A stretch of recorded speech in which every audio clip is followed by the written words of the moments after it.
कसं आहे माहिती आहे का, आपल्याला सकाळच्या धावपळीमध्ये हेल्दी आणि टेस्टी असा नाश्ता बनवायचा असेल, टिफिन बनवायचा असेल, तर अशा वेळेस हा पदार्थ तुम्ही नक्की बनवू शकता. अगदी 10 ते 15 मिनिटांमध्ये बनवून तयार होतो.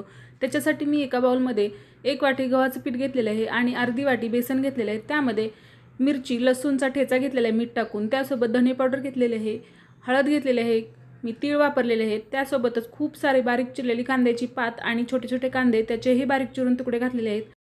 त्यासोबतच इथं मी 1 चमचा ओवा घालून घेतलेला आहे. हे छान असं मिक्स करून घेतलेलं आहे. यामध्ये गरजेनुसार पाणी घालून याची व्यवस्थित असं बॅटर बनवून घेतलेलं आहे, बघू शकता अशा पद्धतीनं. आणि यामध्ये खूप सारी बारीक चिरलेली कोथिंबीर घालून घेतलेली आहे आणि परत याला छान मिक्स करून घेतलेलं आहे.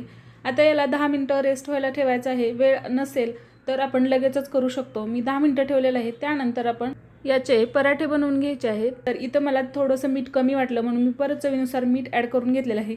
आता पॅनवरती तेल सोडून घ्यायचं आहे आणि अशा पद्धतीनं हे छान असं मिक्स करून पळीनं ढवळून हे बॅटर तव्यावरती पसरवून घ्यायचं आहे.